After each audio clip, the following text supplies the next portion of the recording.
Good evening, students. Welcome back to the class. And today in this class, we are going to discuss about some more important questions which are related to the topic diseases. So here we have part 6 and the last part of this topic. Now let us look at the first question of this topic.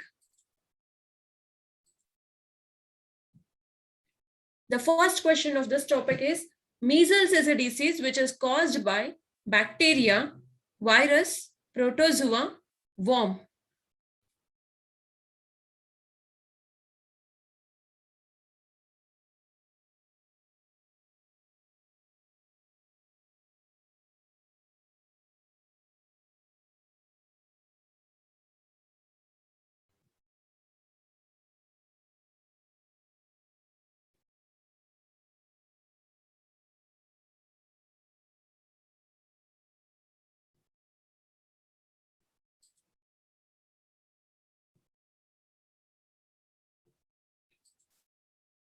Yes, okay, now we will look at the right answer.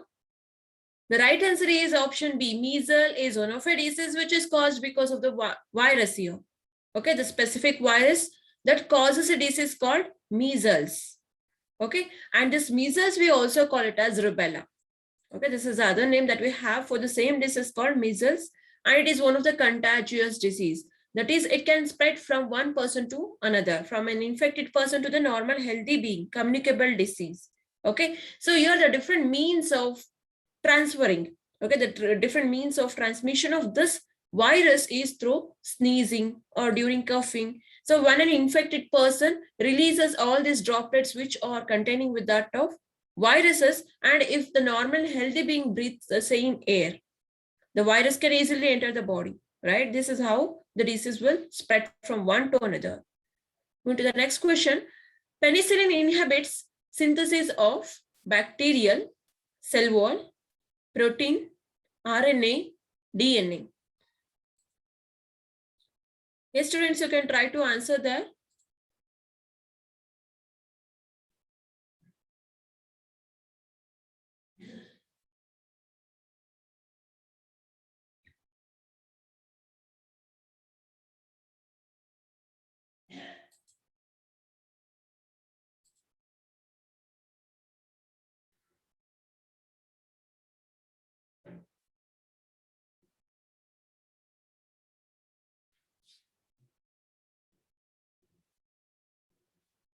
Okay, now we'll look at the right answer here. The right answer is option B, protein. Okay, so here we have penicillin is very effective medicine, okay, which is against bacterial infection. So this penicillin is one of the antibiotic that we use, which is against the bacteria. So during bacterial division, when the bacteria undergoes cell division, it prevents cell wall formation. Okay, it inhibits the formation of cell wall here so that the protein is then exposed directly. So where the bacteria cannot further survive. Okay, it cannot survive anymore there. So that is the one which will finally prevent the growth of the bacteria. Okay, penicillin, when it is administered to a body, it can damage the cell wall of this bacteria so that the proteins are exposed, so that the penicillin, this bacterial cell wall will not be formed. Okay, so that the bacteria will not survive anymore. Next question. Most antibiotics target bacterial parasites interfering with various factors of growth of metabolism, such as synthesis of cell wall, bacterial protein synthesis, synthesis of nuclear membrane, mitochondrial function. So select the correct answer using the codes given below. Option A, here we have 1, 2, and 3. Option B, 1 and 4. Option C, 2 and 3. Option D, 1 and 2 only.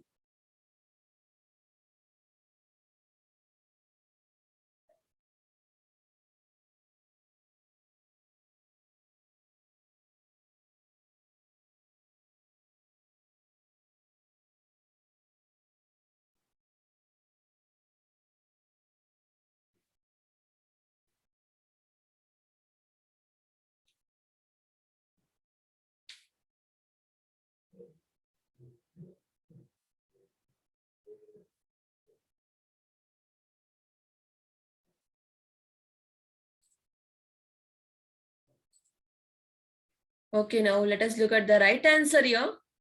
The right answer is option D, 1 and 2. Okay, it is not third and fourth, but it is first and second option.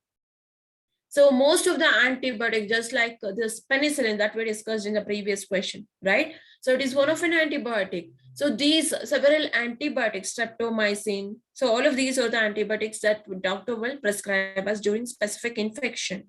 So it targets the bacterial parasite interfering with various factors of the growth. That is, it targets the cell wall of these bacteria. It also targets the protein synthesis of bacteria. When both of these are damaged, okay, if the cell wall is damaged, then that finally damages the protein synthesis there. So when this is done, bacteria cannot survive there. Okay, so this is how the antibiotics works in our body, and that can kill the bacterial species that reside in our body. Okay, so when we are consuming this antibiotic unnecessarily, even the essential bacteria, right? Some of the bacteria is necessary for various factors in our body. It has a major role. All these are useful bacteria. Okay, some of it that will be there in our body. But if we are consuming, if you are taking in this antibiotic in excess without the prescription of the doctor, then that can kill the normal bacteria also. Okay, it can harm our body cells, so that the bacteria that enter will become so restricted towards this. Okay, move to the next question. One of the occupational health hazards commonly faced by the workers of ceramics, pottery, and glass industry is stone formation in their gallbladder, melanoma, silicosis, stone formation in kidney.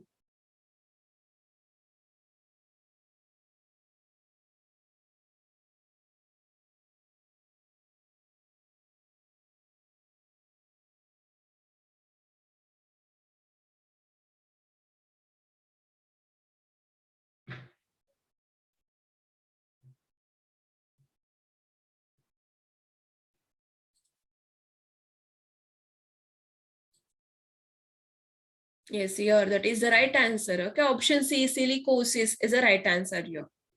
Okay, so silicosis is one of a chronic lung disease. So in the previous classes, I was telling you that acute disease and chronic disease. So disease can be classified into two categories, acute and chronic. Acute is the one which will reside in our body for short period of time. Whereas this chronic diseases, they will be there with us for longer period of time. Okay, here silicosis is one of a chronic disease. That is, it can remain within us for longer period of time. Okay, so the lung disease, it is completely related to our respiratory system, which is caused because of breathing in silica dust. Okay, if a person, if a people, if they are working there here in the related industries such as pottery, ceramics, as well as this glass industry, commonly they will use the silica, right, in the manufacture of all of this. And if the people working there, if they are breathing the same polluted air where there will be more with that of silica dust, so then their lung is the one which is majorly affected, that causes a disease called silicosis. Okay, which we also call it as silicotuberculosis. Understood? So your gallbladder is one of a gland there which will store the bile juice, bile salt secreted by the liver for short period of time, that is necessary for the digestion process of the food. Melanoma, which is also known as skin cancer. Okay, skin cancer, that we call it as melanoma. And kidney stones, the stones which are formed there in the kidney internal lining. Okay, due to different reasons. Move to the next question now. Which one of the following causes the chikungunya disease? Bacteria, helminthic worm, protozoan, virus.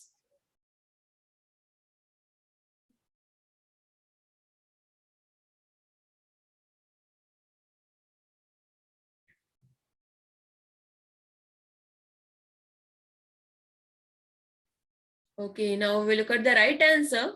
The right answer is option D, virus. As we all know that malaria is caused because of protozoans, right? Malaria is caused because of protozoa, but here chikungunya is one such disease which is caused because of the virus. Okay, specifically alpha virus, the genus, the organism belong to a genus called alpha virus, that is the one which causes chikungunya. Okay, it is one of a disease. Okay, here are the symptoms of this disease. There a person with this disease, they experience high fever, right? Maculopapular rash, that is a skin rash. Usually there will be bump that can be found on the skin surface. And again, headache, etc. So these are the different symptoms observed here. Okay, so here to carry this virus here, basically it's some of the vectors are necessary, right? Some of the insects are the one which will act as a vector to carry this virus from infected person to normal healthy being. This is how it will definitely spread through different people. Moving to the next question. Which of the following diseases are preventable by vaccine? Tetanus, polio, leprosy, pertussis. So option A, 1 and 3. Option B, 2 and 4. Option C, 1, 2 and 4. And option D, all of these.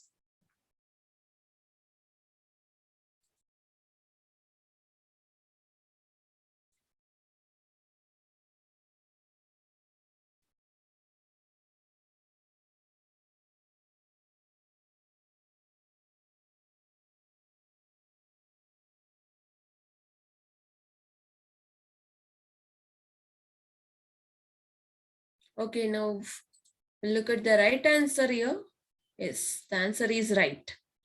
So the right answer is option B, 2 and 4. Okay, so basically there both of this, that is polio and pertussis, both of these are caused because of the virus. Okay, virus or the species of organism that cause a disease, polio as well as pertussis. Since it is because of the virus here, this can be prevented with the help of vaccination. When we get vaccinated to this specific viruses, so definitely this cannot survive in our body. The polio virus or the pertussis virus or any such viruses, right? When we are looking at this here, polio is the one which is caused because of poliomyelitis. That is a virus, poliomyelitis. Pertussis, it is caused by a virus, Bordetella pertussis. Okay, Bordetella pertussis is the one that causes a disease called pertussis. DPT, as a combined vaccine, we will get this, right? Diphtheria, pertussis and tetanus. So combined vaccine we will get administered to that, so to prevent this disease. Polio oral drops are available, right? When we are looking at the rest of it, tetanus. Tetanus is one of a disease which is caused by a bacteria called Clostridium tetani. Okay, Clostridium tetani causes tetanus, whereas leprosy is caused because of the Mycobacterium leprae. Okay, Mycobacterium leprae, that is the one which causes a disease called leprosy. So both of these are bacterial disease and these two are viral disease. So we have vaccine for these two, only for viral diseases. For bacterial disease, we can use antibiotics to suppress that. Moving to the next question. Which one of the following does not directly refer to cholesterol?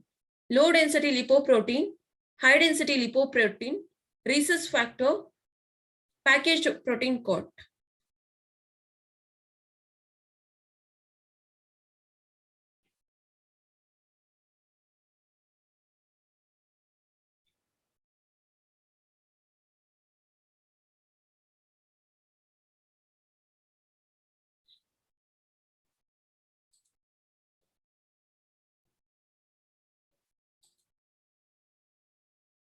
Yes, the answer is right. Very good. Okay, now let us look at the right answer here, students. The right answer is out of the given option, that is option C, rhesus factor. Okay, basically this rhesus factor, which we also call it as RH factor. Okay, this was extracted from a monkey called a rhesus monkey. The monkey name itself is rhesus monkey. From that, the protein was extracted. The same protein is also found in most of the majority of humans. Okay, the RBCs, red blood corpuscles. Okay, red blood cells of majority of the human beings. Approximately about 85% of the humans will have this Rh positive blood. Only 15% approximately of them, they will have this Rh negative. That is, if the Rh protein is present in them, okay, this Rh protein, this Rh factor, if it is present in them, such person then can be considered as positive, right? The blood group will be positive for them. If it is absent, that is negative then. Okay, it is one of a protein present in the blood. When we are looking at the rest of the option here, LDL, which is nothing but low density lipoprotein that transport the cholesterol synthesized in our liver cells. Okay, the liver cells is the one which will synthesize this, which is then transported to different cells of our body, because even cholesterol is necessary in a required amount, right? Similarly, HDL, high density lipoprotein. So excess of cholesterol from our body, it has to be then removed from our body. We doesn't require excess quantity of this cholesterol, right? Only minimal quantity of that is necessary, which is transported by LDL, that is low density lipoprotein. Whereas high density lipoprotein will remove the excess quantity of cholesterol from the blood, which is then transported back to the liver. Okay, it is degraded here. The cholesterol, excess cholesterol is degraded here in the liver for excretion process. Okay, so then the last option, that is packaged protein cord. The protein cord that is actually referred to that of the cholesterol. But out of the given option, rhesus factor, it has no relationship with that of the cholesterol. Moving to the next question. Consider the following statements. Cigarette smoking exposes a person to benzene. Benzene is known carcinogen. Which of the statements given above are correct? Option A, one only. Option B, only two. Option C, both 1 and 2. And option D, neither 1 nor 2.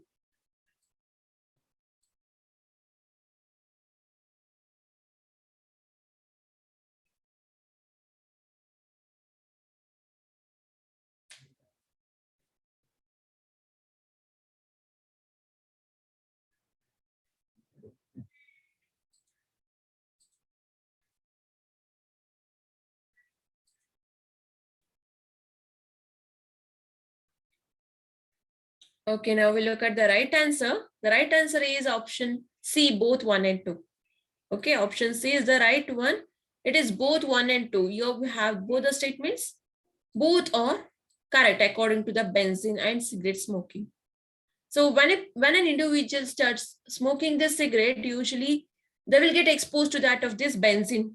Okay, benzene is hazardous one because it is also known as a carcinogen. It is known to cause carcinogen in an individual who is smoking the cigarette, because the person who is smoking will get directly exposed to this benzene, as and when this benzene group that enters our body, that causes carcinogen, that is cancerous cells. Okay, abnormal cells will start growing, which is nothing but the carcinogen, cancerous cells. Move to the next question. Milk of magnesia is used as a laxative, painkiller, sedative, antibiotic.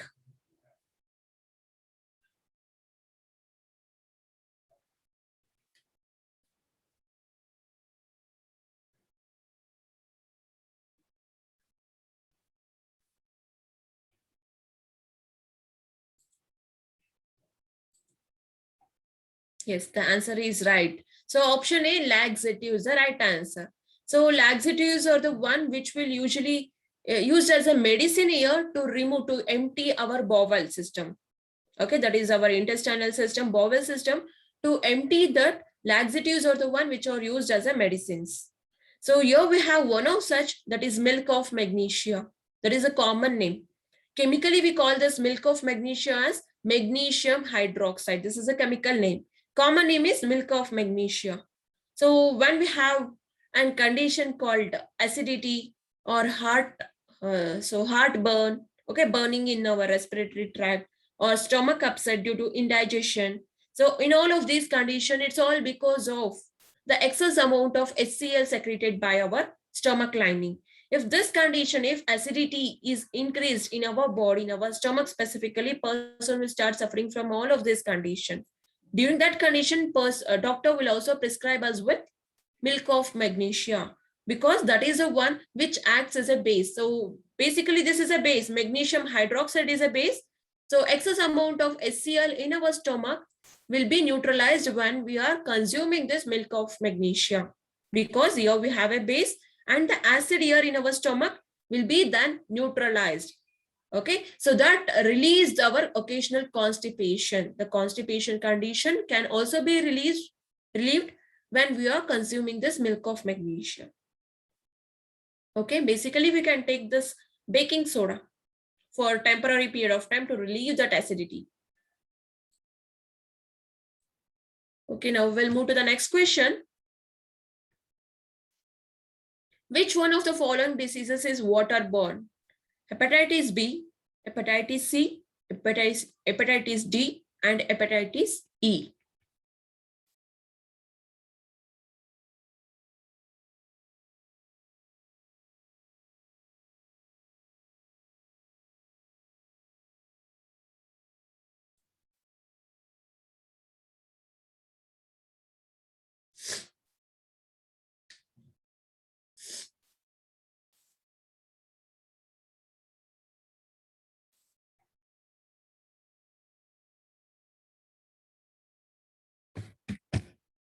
Okay, now we'll look at the right answer. The right answer is option D, hepatitis E. Okay, it is hepatitis E. You have to remember that. So this is all caused because of a virus called hepatitis E virus. Okay, this virus, if it enters our body, that causes a disease called hepatitis E. Basically, it is transmitted from drinking water, contaminated drinking water, where the water is contaminated with that of fecal matter, that is the undigested food. Okay, from the infected person. So they are in the undigested food, that is the digestion process that we remove from our body, right? So here in this fecal matter, if there is a presence of virus and that enters the water body, and if we are consuming the same contaminated water, okay, if you are drinking the same contaminated water, this is how this virus can enter our body, from contaminated water where there is a mixture of this fecal matter. So when an individual starts suffering from this hepatitis E, here the symptoms that are observed are jaundice, okay, lack of appetite, and nausea. Nausea is a vomiting sensation in an individual. Okay, all of these are the symptoms associated with this hepatitis E disease. Okay, that usually resolves on its own within 4 to 6 weeks. Okay, only time period of around 4 to 6 weeks is necessary based upon the intensity of this virus contamination in a virus load in an individual's body. Okay, it all based on the viral load in the body. Based on this, it can easily resolve on its own. Okay, the time period for this resolution is around 4 to 6 weeks. Clear? And the treatment focuses on supportive care, rehydration, since there will be nausea or the vomiting, diarrhea, all of these are the symptoms associated with it. So rehydration is necessary. They have to consume enough quantity of water, and proper rest is also necessary. All these are the advisable treatment for such diseases.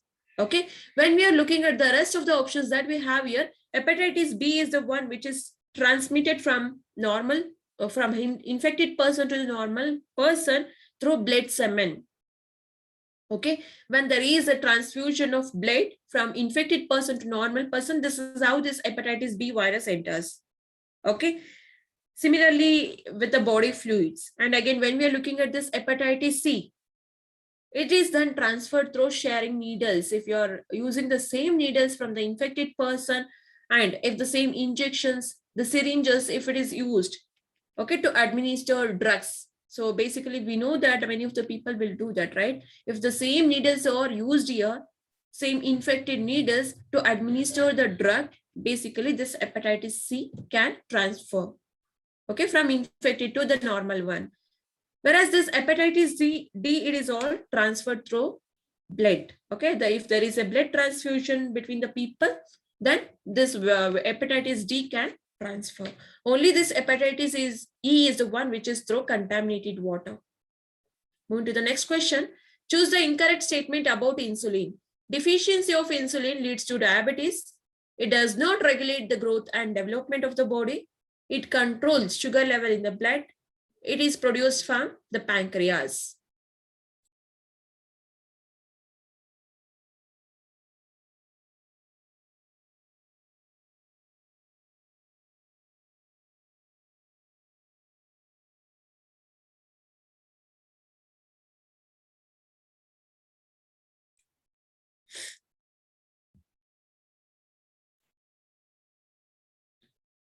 Students, you can try answering the questions, others too. Yes, the right answer.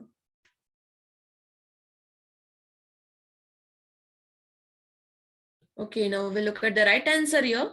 The right answer and the given options are option B. Okay, here the question is, the statement is all about incorrect statement out of the given statements here. That is the question, right? It's all about the insulin. So when we are considering all the options here, option B is the one which is completely incorrect about insulin. Because when we are looking at the rest of the option, so basically this insulin is produced from our pancreas. Pancreas is one of the gland that we have beneath our stomach layer. So there, here in the pancreas, there is a presence of islets of Langerhans. So these islets of Langerhans consist of alpha cell, beta cell, delta cell. Out of these different cells, beta cell is the one which produces insulin hormone, okay, which is then secreted to blood. Now, as and when it enters the blood, it controls the sugar level in our blood. Okay, so now as and when there is a deficiency of this insulin, if this insulin is not present in our blood in a required quantity, the blood sugar level increases. That leads to a condition called diabetes mellitus, right? So here basically this insulin is necessary to regulate the growth and development of our body. So we can say that this option B is a it is completely incorrect statement that we have out of the given statements. Moving to the next question, pick the odd one out. Down syndrome, hemophilia, malaria, phenylketonuria.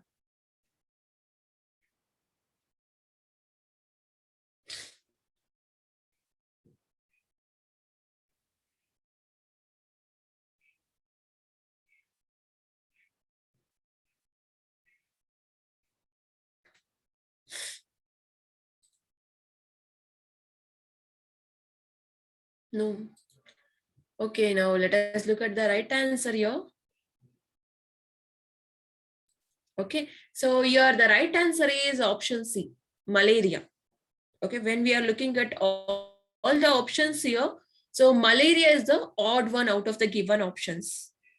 Because here the malarial disease is a communicable disease, communicable protozoan disease, which is caused because of one of a protozoa called Plasmodium vivax, right? So this is congenital disease, whereas the rest of it, okay, this is communicable disease, whereas the rest of the options that we have, Down syndrome, hemophilia, as well as this phenylketonuria, all of these are congenital diseases. That is, they are transmitted from one generation to the next generation. Okay, genetical diseases.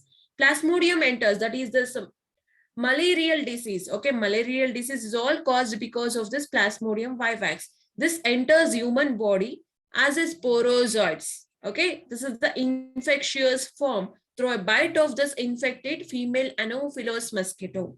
Female Anopheles mosquito is one of a species of mosquito that acts as a vector here in carrying this sporozoites. If that secretes the same sporozoites to our body, now this protozoa, okay, this protozoa will start growing in our body, causes a disease called malaria. Okay, it is a parasitic disease.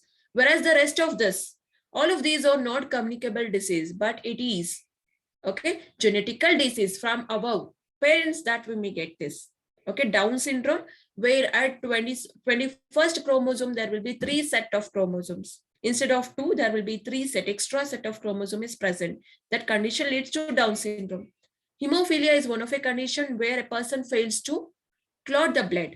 The persons in an individual, the blood clotting will not occur as soon as that, in the case of, just like in the case of normal adult being, other beings. Okay, it takes longer period of time to clot the blood if there is any such accidents. Phenylketonuria is one of a condition where in the urea, ketone bodies are present. Okay, ketone bodies are excreted there in the urea. That condition we call it as phenylketonuria, and that is actually hazardous to an individual. Okay, if it is not treated on time, person will die. Moving to the next question, which of the following class of animals has coelomic cavity filled with blood? Nematoda, Annelida, Arthropoda, Mollusca.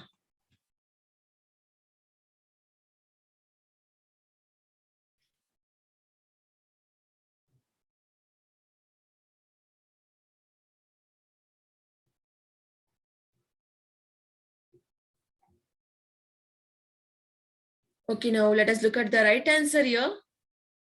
The right answer is option C, Arthropoda.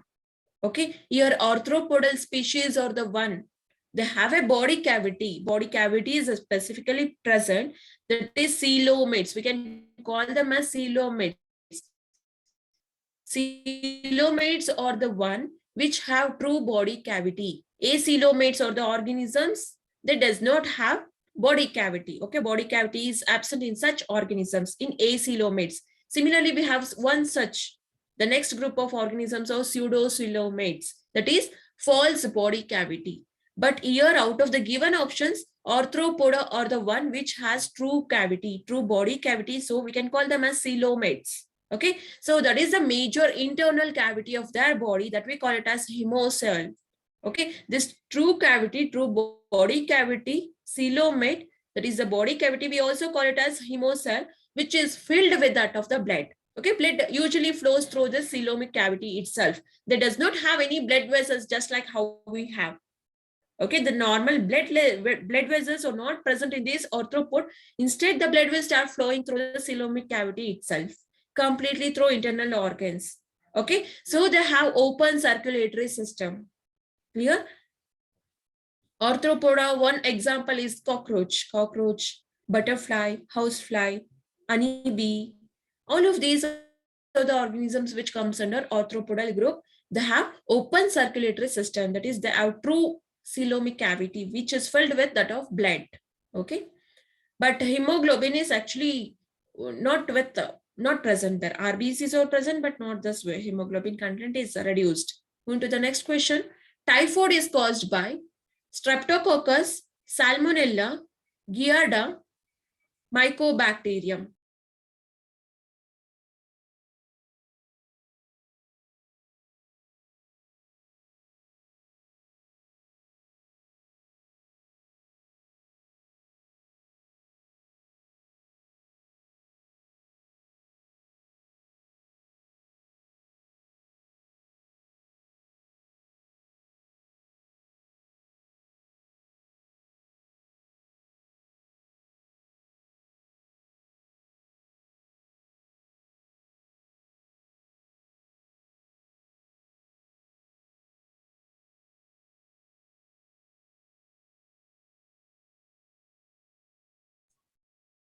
Okay, now we look at the right answer. The right answer is option B, Salmonella. Okay, Salmonella is the one. The right answer, typhoid. Okay, this disease typhoid is all caused because of Salmonella species. Okay, it is a bacteria, Salmonella typhi or Salmonella paratyphi. These are the bacterial species which can cause a disease called typhoid. Okay, which can be tested with the help of Vidal test. When we diagnose our blood with that of the Vidal test, then we can confirm the presence of Salmonella bacteria there in the blood. Okay, antigens produced for the same that confirm that person will suffer from typhoid. Okay, so now when we are looking at the rest of the options here, Streptococcus. Streptococcus is one of a bacteria again which is responsible for meningitis, pneumonia, endocarditis. Okay, meningitis is one of a condition where there will be damage there in the outer covering of the brain as well as the spinal cord. If this meningitis, that is the outer covering, outer layer of this protective layer, if it is damaged, that condition we call it as meningitis. Pneumonia is completely respiratory tract diseases. Okay, so respiratory related. Endocarditis.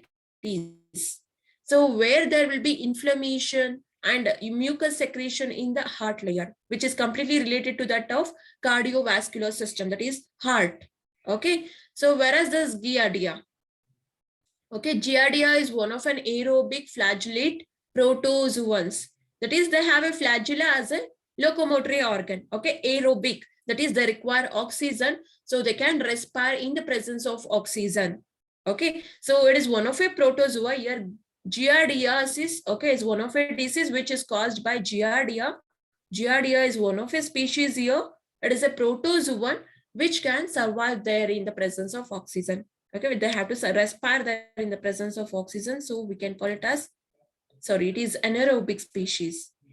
That is completely in the absence of oxygen. Aerobic is the one where they can respire in the presence of oxygen.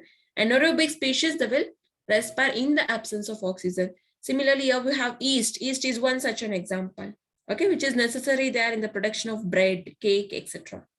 Baking industry, there we will use that for the fermentation process. So when we are looking at this Giardia, it is one of the anaerobic flagellate. Flagellate as a locomotory organ, and it is a protozoa that causes a disease called giardiasis. So what actually happens when this enters our body? When this protozoa enters our body, it can cause intestinal infection. Okay, so there will be completely internal lining infection of the intestine. That condition we call it as giardiasis. Whereas this Mycobacterium species that causes tuberculosis and leprosy. Mycobacterium leprae is the one which causes leprosy, right? Moving to the next question. An assertion and a reason are given below here. Assertion, beriberi is a viral infection. Reason, vitamin D deficiency causes diseases. Choose the correct option. Option A is false but R is true. A is true, but R is false. But both A and R are false. So option D, both A and R are true, but R is a correct explanation of.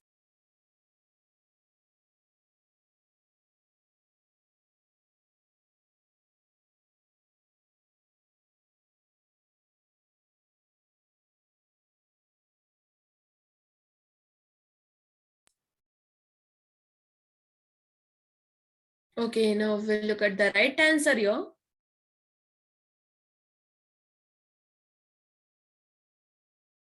Yes. Okay.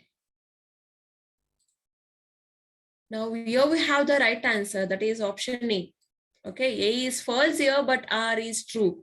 As we were discussing in the previous class, if you remember, beriberi is all caused because of vitamin B deficiency.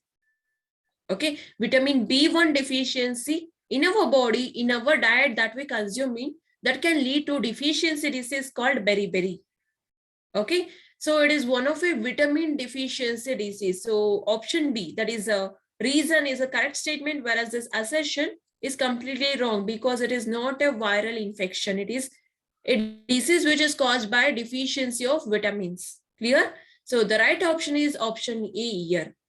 So deficiency of essential vitamins is usually a result of poor dietary habit. If you are not taking in a good quantity of food, right, the right type of food, so where it has to include fruits and vegetables, basically they are the one that will provide us with more quantity of vitamins and minerals when you are consuming fruits and vegetables. If this reduces in our diet, that can lead to deficiency diseases. Okay, deficiency of vitamin can cause various diseases such as rickets. Okay, here rickets is caused because of vitamin D deficiency, scurvy because of vitamin C deficiency, vitamin A deficiency leads to night blindness. Similarly, vitamin B1 deficiency leads to beriberi, vitamin B3 deficiency leads to pellagra. Okay, disease called pellagra. So here we have is all about beriberi. So vitamin B1 deficiency leads to a disease called beriberi, right? Moving to the next question. Match column 1 with column 2 and select the correct answer using the codes given below. Under this column 1, we have jaundice. Column 2, loss of motor functions, paralysis, immune system, trypanosoma, vaccination, body defense against, increase in the bile pigments in the blood. So Edward Jenner, here under column 2, we have sleeping sickness. So option A tells us that A, we have to match it with P. Similarly, B with S, C with T, D with Q, and E with R. So option B, so it tells us that we have to match A with S, B with P, C with T, D with Q, and E with R. Option C, A with S, B with P, C with T, D with R, and E with Q. Option D, A with S, B with T, C with P, D with R, and E with Q.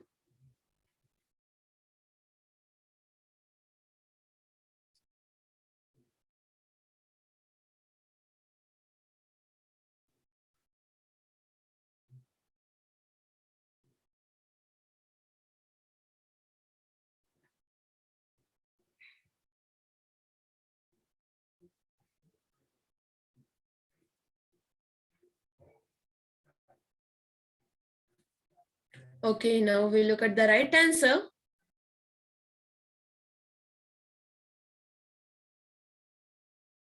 Okay, the right answer is right. Okay, option B is the right one. Now let us try to match this here. Sleeping sickness. Okay, sickness is one of an infectious disease which is all caused because of trypanosoma. Okay, trypanosoma is one of an organism, microorganism that causes regularly in the regular interval of time. Okay, it's all caused because of trypanosoma, that you have to remember. And jaundice. Jaundice causes when there is increased level of bile pigments in our blood. Okay, this bile pigments are necessary there to digest the fat in the diet that we take in, right? During digestion process, it is necessary. But if these bile pigments after the digestion process, if it is not removed through the urine, if that accumulates there in the blood itself, that leads to a disease called jaundice. Okay, where the skin will turn into yellow color, the cornea of the eye will turn into yellow color in this condition. Paralysis that's all because of loss of motor function. The motor function is the one which are related to our nervous system, right? Where our nervous system cannot work properly, in that condition where there will be loss of motor function. Okay, the motion of the body function. So which is all with respect to that of nervous system. That condition leads to paralysis, where cerebrum is the major part of the brain that is affected in this condition. Body defense against immune system. Okay, it is related to immune system of our body, where and germ or any other microorganisms that enters our body, foreign particles that enters our body's immune system will get awakened, right? It will get activated so that it synthesizes specific antigens to kill the foreign substance that enters our body. Edward Jenner, he was the first one to discover this vaccination against smallpox. Against smallpox viral disease. So vaccination was discovered, and it was all done by Edward Jenner for the first time. He was the one who gave us the knowledge of vaccination for the first time. Okay, that is in 1796 AD. Moving to the next question. Consider the following statements. Vaccines are small doses of live pathogenic virus or bacteria. Hypersecretion of insulin results in diabetic mellitus. So option C. Statement C, here we have malarial infection is characterized by paroxysms of chills, fever, sweating, enlargement of liver and spleen, etc. So which of the above statement is correct? Option A, only A. Option B, only B. Option C, only C. And option D, none of these.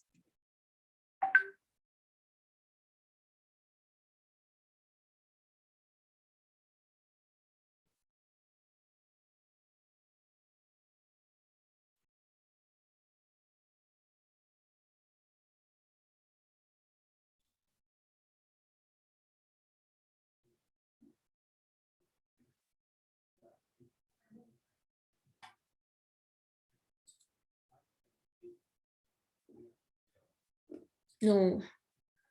Okay. Now let us look at the right answer here. Yes. So here the right answer is option C. Okay, option C is the right one. Malarial infection is characterized by paroxysms of chills, that is the symptoms that we observe here, fever, sweating, as well as enlargement of liver and spleen. Okay, even during night time, they will start sweating in this condition. Okay, all of these are the symptoms observed when a person starts suffering from a disease called malaria, right? Which is all caused by a protozoan species.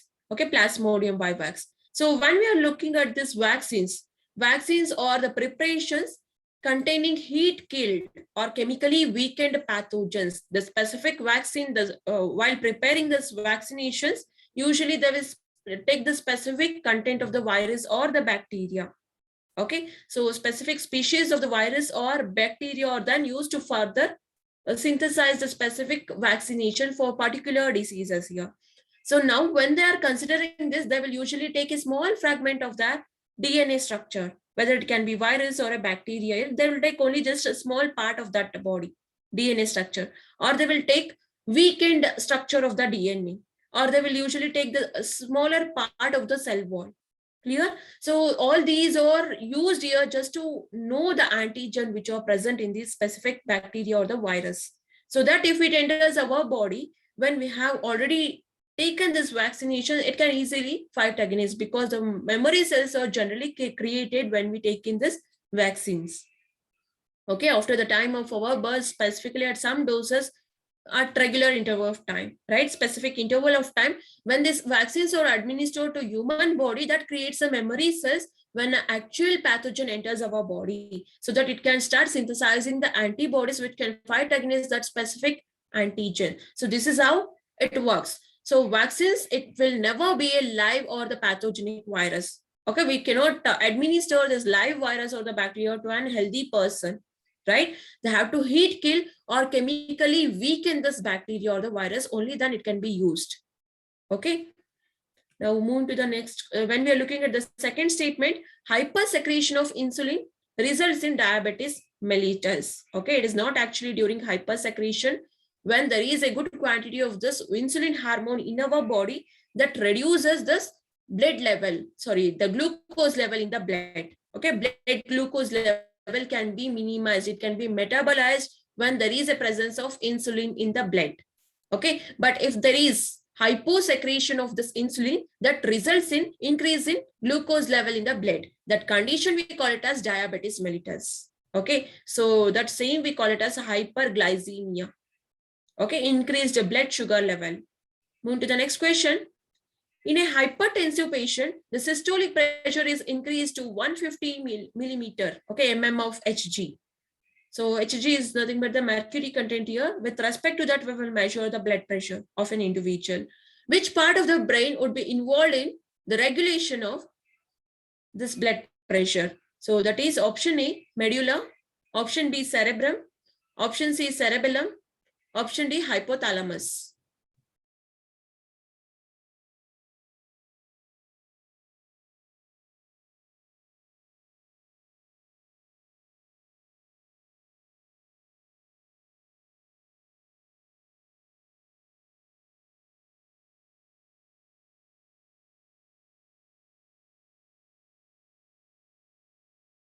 Okay, now we'll look at the right answer.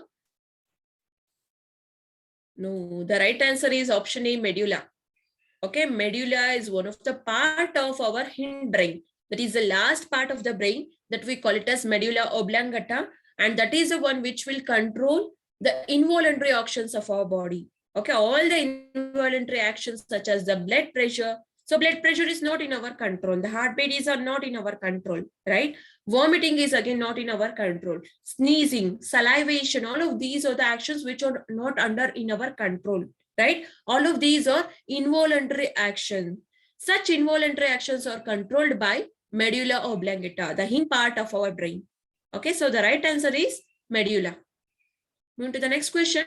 Match the items in column 1 with those in column 2 and select the correct choice here.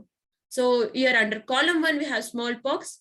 Under column 2, bacteria, cholera, virus, so malaria, deficiency of minerals, anemia, female mosquito. So option A tells us that A, we have to match it with 4, B with 2, C with 3, and D with 1. Option B, A with 2, B with 1, C with 4, and D with 3. Option C tells us that A, we have to match it with 4, B with 3, C with 2, and D with 1. A with 3, B with 4, C with 1, and D with 2.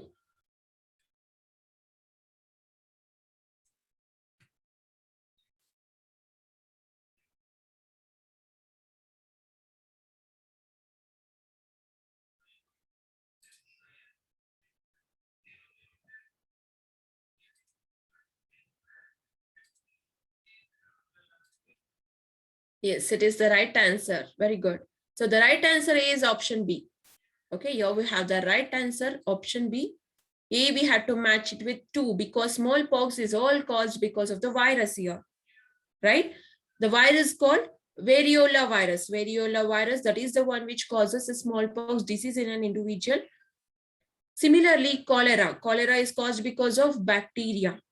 Okay, so that enters from the contaminated water again. When we are consuming this contaminated water or the food here, that enters, where there enters our bacteria called Vibrio cholerae that enters our body and causes a disease called cholera. Okay, Vibrio cholerae is a bacteria causes cholera. Variola virus is a virus that causes smallpox. Malarial disease is caused because of female mosquito, because mosquitoes are the one which acts as a vector in carrying the protozoal species to the human body. Anemia, it is all caused when there is a deficiency of iron in our body. So when we are not consuming iron content in our diet, when we are not including this, so there will be deficiency of this specific mineral called iron here. Okay, so when we are not consuming this iron in the required quantity, that leads to anemic condition, where our body will not produce enough quantity of red blood cells that is required for our body.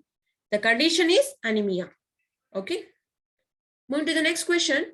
Hormones produced in one part of the organism reach the distantly located target via muscles, bone, cartilage, blood.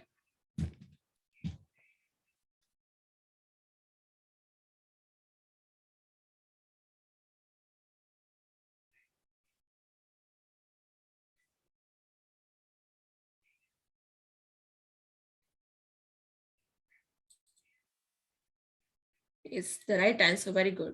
Okay, the right answer is option D, blood. Okay, all the hormones, specifically this endocrine gland, okay, endocrine system of our body will consist of major glands of the body, and these glands are ductless glands. That is, they doesn't have any ducts to secrete these hormones or their secretions. So what they will do in that condition, if there is no gland, if there is no duct for the secretion, they will secrete all of its secretions directly to the blood. Okay, all the hormones are poured directly into the blood. Now blood, as and when it transport all the parts of our body, it dispatches these hormones to the specific target site of our body. Okay, so hormones here are transported via the blood. On to the next question. Diseases that spread by vectors such as mosquitoes are encephalitis and malaria, syphilis and AIDS, tuberculosis and sleeping sickness, Kala Azar and SARS.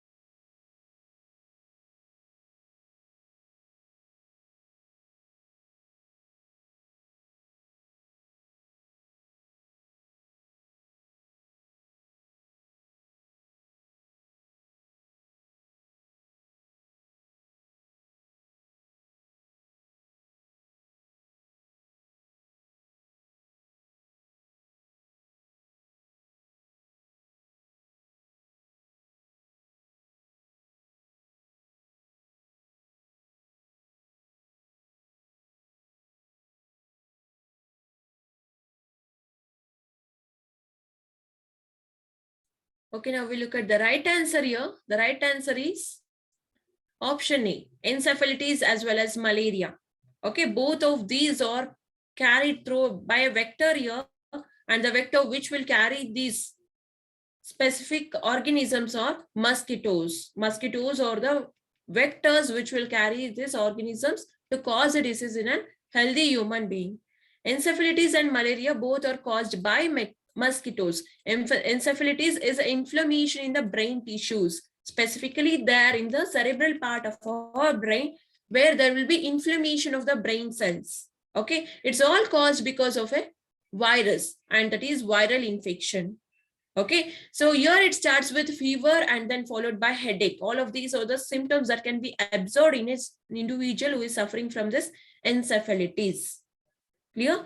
So when we are looking at malaria, as we had already discussed this, malaria is infected by female Anopheles mosquito, because they are the one which will carry the sporozoites of protozoa, Plasmodium species, right? Where the symptoms include fever, headache, vomiting, all these are the major symptoms there in case of malaria. Okay, so here we have the first option, which is the right one, which is carried because of this Mosquitoes are the vectors which will carry both of these species. Okay, here this is a virus one and this is a protozoa which will cause a disease. Whereas the syphilis and AIDS, both of these are STDs, sexually transmitted diseases. Virus or the species which will cause these diseases. Okay, HIV will cause AIDS. Similarly, when we are looking at this tuberculosis, okay, tuberculosis is all caused when we are consuming same contaminated water. Okay, sleeping sickness, trypanosoma. So that we had already discussed. Kala azar, so which we also call it as, which is caused because of leishmania. Okay, leishmania, where there will be symptoms such as fever, chills, which can persist for a few days, few weeks. Specifically, if it is not treated, person will die. Okay, SARS. Here, SARS is one such disease which is not actually caused by virus here. Okay, severe acute respiratory syndrome, which is nothing but severe acute respiratory syndrome. Air is a species, air is an agent here where the organism that can enter our body to cause SARS. Okay, severe acute respiratory syndrome. Going to the next question now. What was rinderpest? A disease of cattle plagues that spread in Africa in the 1890s. Bubonic plague, which spread in the region of Maharashtra in 1890s. A type of cholera that spread in Assam in the 1890s. A devastating bird disease that was imported to Italy from British Asia through chicken meat.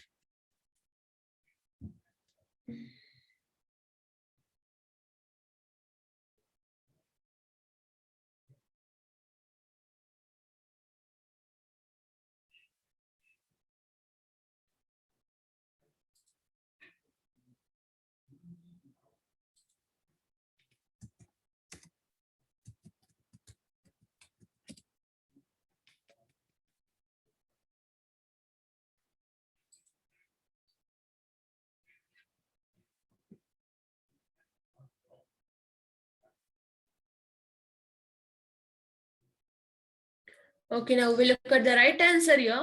The right answer is option A. Okay, we had discussed this once.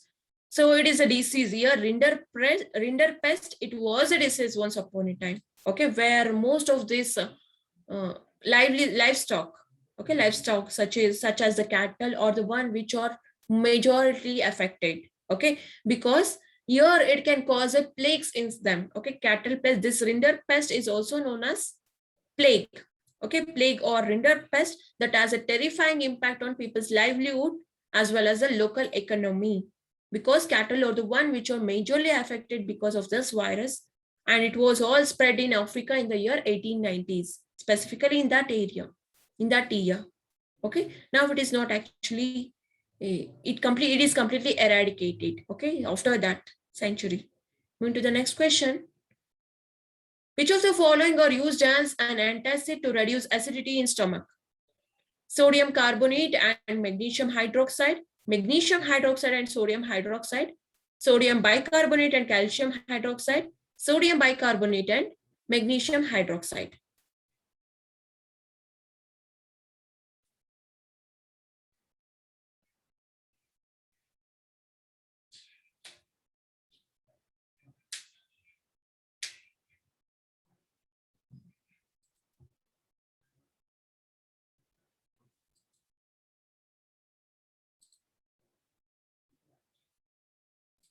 It's very good. That is the right answer here.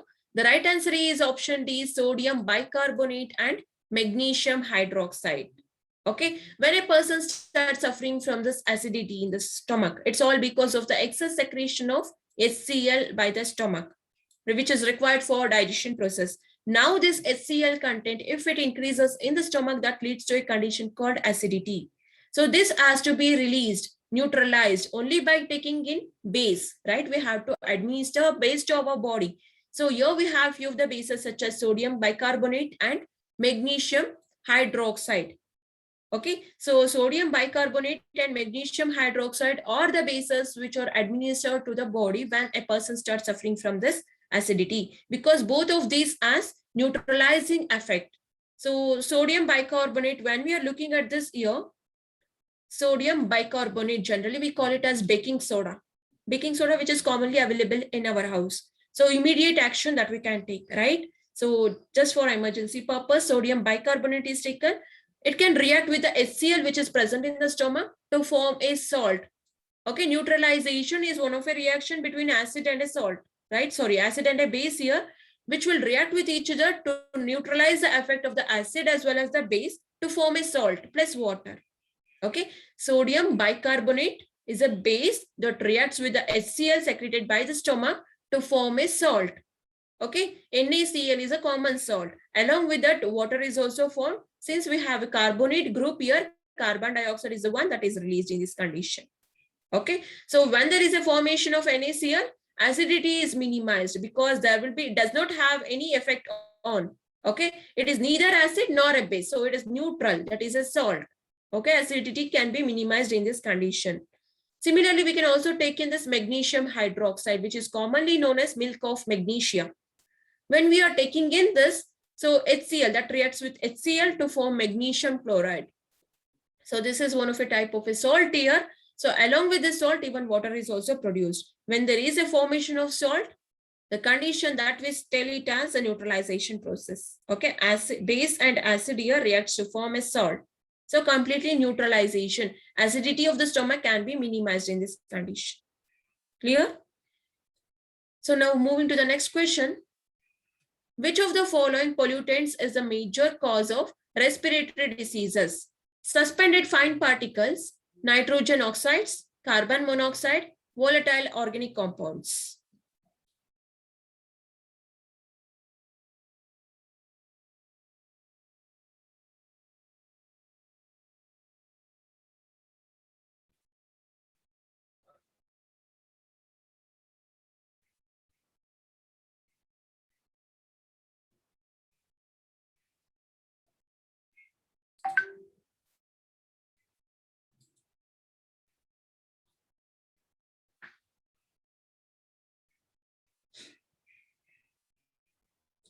Okay, now we'll look at the right answer here.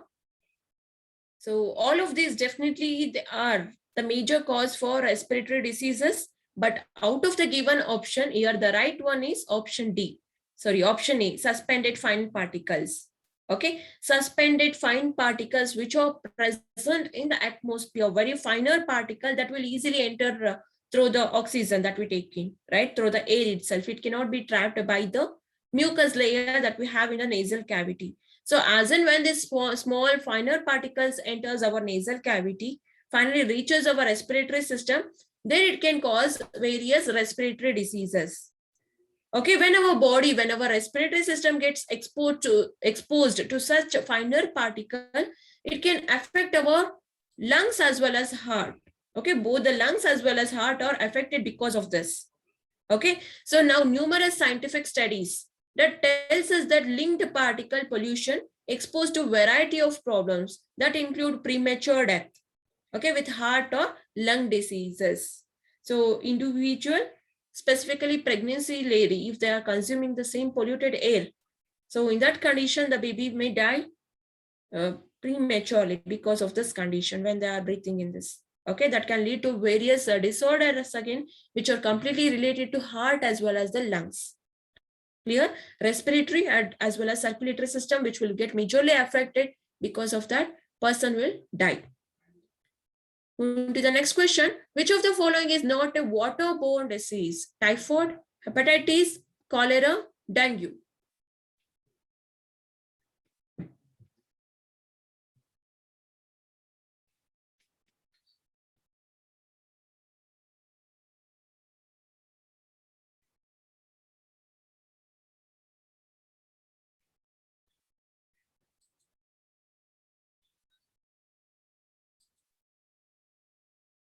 Yes, that is the right answer. Very good. Okay.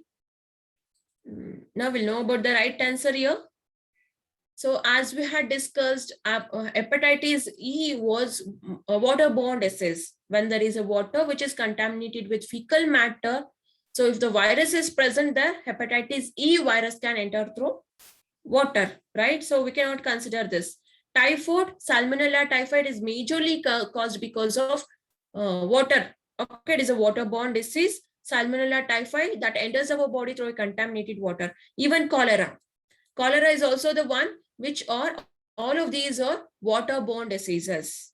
Whereas dengue is the only one which is not born there in the water. It is a mosquito transfer disease. Mosquitoes are the one which acts as a vector in transmitting this disease, which is caused by a dengue virus. Dengue virus are carried by the mosquito species. Now this mosquito species, they leaves out the sporozoites to our body that causes a disease called dengue. Okay, so this is the right answer, which is not because of waterborne disease. Okay, out of the given option, all the options are waterborne diseases itself. Moving to the next question. Identify the air pollutant in urban areas which irritates eyes and also respiratory tract of human beings. Particulate matter, oxides of nitrogen, surface ozone, carbon monoxide.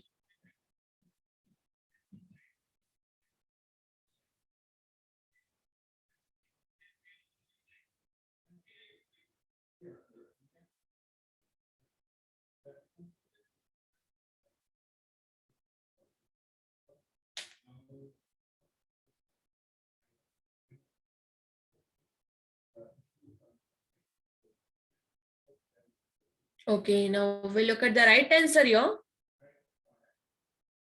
The right answer is option C, surface ozone. Okay, surface ozone, that is the major responsible one, which is the major reason for the causes. So here the causes of this respiratory tract infection. Okay, so respiratory tract diseases as well as the irritation of our eyes is in urban areas specifically is all because of the presence of surface ozone. Okay, basically the surface ozone is not directly emitted to the atmosphere from the industries or from the vehicles here, but this ground level ozone, so which is present in the air, it's secreted. It is all created because of the chemical reaction in between the oxides of nitrogen, nitrogen monoxide, nitrogen trioxide, dioxide. So different oxides of nitrogen that reacts with volatile organic compounds. Here volatile are the one which are easily evaporated. Okay, volatile mixtures are the one which can easily get evaporated. So if this oxides of nitrogen combines with that of this volatile organic matter, volatile organic compounds, there will be a chemical reaction. And in this chemical reaction, as a byproduct, surface ozone is released. Ozone is nothing but O3, right? Whereas the oxygen that we breathe in will be 2 molecules of oxygen, right? But this ozone is nothing but O3 molecules. Oxygen, that is of 3 molecules of oxygen will combine to form this ozone, which is not actually suitable for our respiration process. So now it's all released. Now this chemical reaction, for this chemical reaction between this nitrogen as well as the volatile compounds, which are directly released to the atmosphere by the vehicles, okay, by the pollutants which are emitted by the cars, power plants, okay, during the electricity generation, industrial boilers, refineries, chemical plants, and other sources. All of these are the industries or the automobiles, which are the one which are major reason for the emission of these chemical compounds, where there will be reaction in between them to form this ozone, surface ozone. Okay, if it is basically present on the surface of the earth itself, that is where they reside, definitely it relates, it is the one majorly causes irritation in our eyes as well as the respiratory tract diseases. Okay, and this ozone at the ground level, it is one of the harmful air pollutant that is a major cause for the presence of smog. Smog that we see where we cannot see the objects clearly, that is a condition which is a major reason. Okay, the major reason for this smog is ground level ozone layer. Okay, ozone particles which are present at the ground level itself. Major air pollutant. The next question here is, which one of the following statements about microbes is not correct? They are used in sewage treatment plants. They are used in industrial fermenters for the production of beverages. No antibiotic has been obtained from any microbe. They are used to get many bioactive molecules for the treatment of diseases.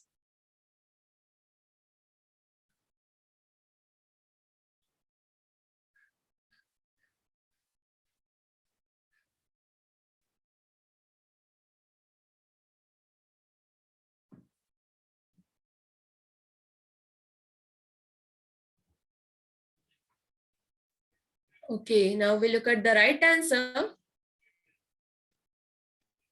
The right answer is option C. Okay, it is not option D. It is option C. So no antibiotic has been obtained from any microbe. So this is not a correct statement. So concentrate on the question here about microbes, not correct statement that we have to select out of the given statements, right? So option C is not correct statement according to the microbes, because many number of antibiotics are synthesized with the help of these microbes. Here, the microbes which are used in the synthesis of antibiotics are basically bacteria and fungal group. Fungus species as well as different bacterial species are used in the production of antibiotics. Okay, that is obtained from microbe. But since they have given us no, we have to directly strike this out, right? When we are looking at the rest of the options, basically aerobic bacteria are the one which are used in sewage treatment plant to degrade the waste matter present in the water. Okay, aerobic bacteria are used here to degrade organic matter present in them, to treat the water, okay, to convert that impure water to pure water. In that process, they are the values.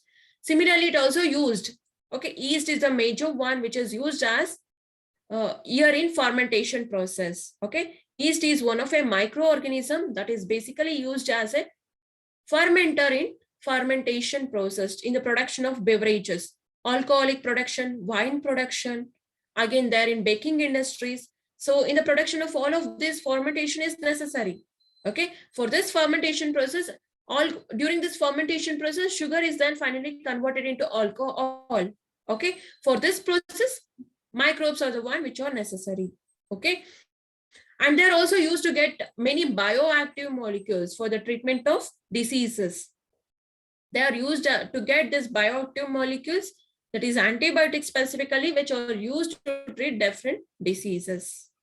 Moving to the next question, intake of which one of the following food components should be minimized by patients having gouty arthritis due to elevated serum uric acid level? So option A, food fibers, nucleic acid, lipids, carbohydrates.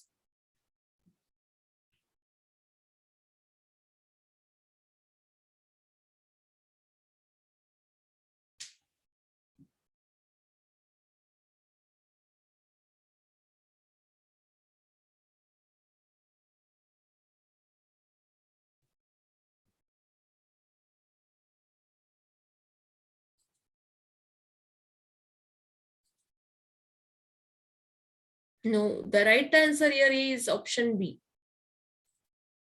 Okay, option B is the right answer, nucleic acid. Okay, gout is one of a type of disease. It is one of a type of arthritis, which is all related to the skeletal system. There in between the joints, there will be inflammation that leads to a pain. Okay, that is one of the symptoms that can be observed here is severe pain in the joint region. Okay, that condition we call it as gout, and gout is one such arthritis. Okay, so there will be attack of this gout in an individual when there is too much of uric acid in the blood. If uric acid is one of the nitrogenous waste that is synthesized in our body, right? Ammonia, excess of ammonia is then converted into uric acid by our liver. If this uric acid is not removed from our body regularly, that keeps on building up there in the blood level itself, right? As and when this uric acid increases in the blood, that leads to a disease called gout, because that accumulates there in between the joints of our body. Okay, so research has shown that restricting high purine food, okay, high purine food, the food which consists of high purine quantity, that is one of a nucleic acid quantity, that has to be restricted for a patient, by a patient who are suffering from this gout disease. Okay, they have to take enough appropriate medications along with that reduction of quantity of intake of this nucleic acid, specifically this purine content, that can minimize the swelling, inflammation there in the joint region of their body. Okay, that can be minimized here. So gout patients should avoid meat such as liver, kidney, sweetbreads. So all of these are rich in purine. Okay, all of these are the purine rich diet that has to be minimized by these gout patients. Okay, which can contribute to the high content of this uric acid in the blood. To minimize this uric acid in their blood, they have to minimize all of these food substances. Okay, it is majorly basically this nucleic acid out of the given option, that is the one which is basically has to be minimized. Only then the inflammation can be minimized here. Okay, moving to the next question. Which one of the following is a special type of milk produced by a lactating mother, essential for the development of immune response of newborn baby in human? Breast milk produced after a month of childbirth, transitional milk, colostrum, mineralized milk.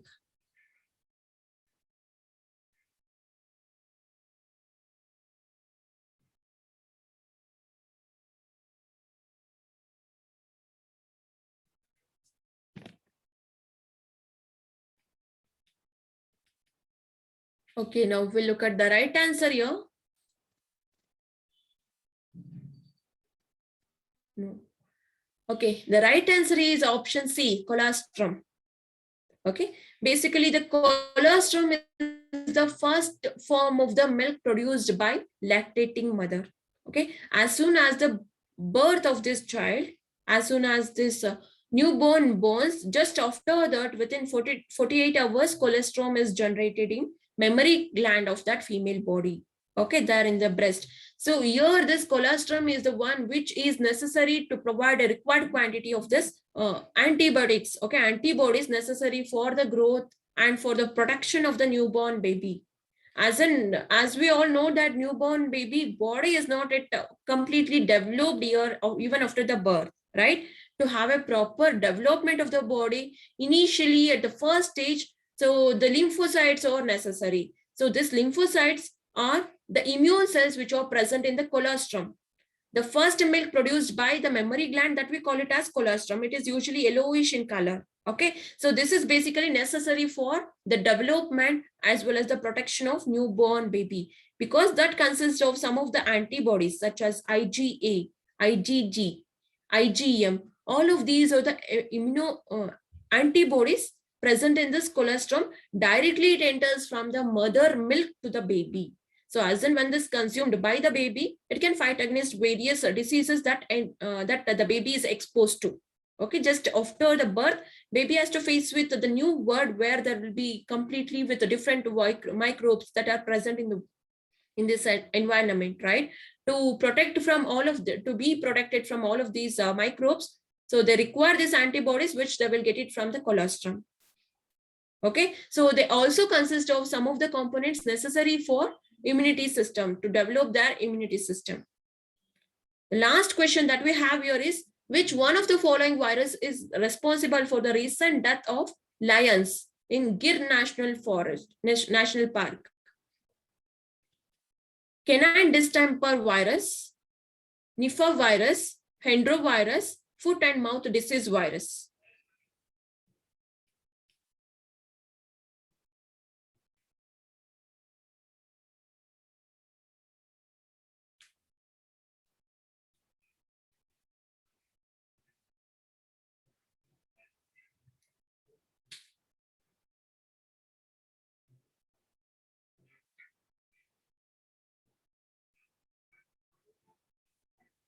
Okay, now we look at the right answer here.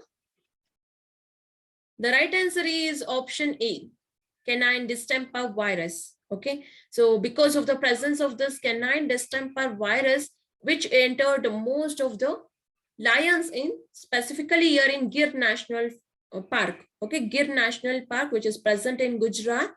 So this is a park which is specifically dedicated for the species of lion.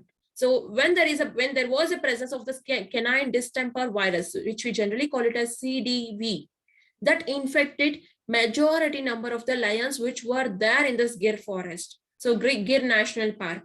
So in that condition, 23 lions were killed because of this virus in their body that infected their complete body and caused death in such organisms, such animals. Okay, so all of these viruses belong to a group, and this group of virus we call it as morbillivirus.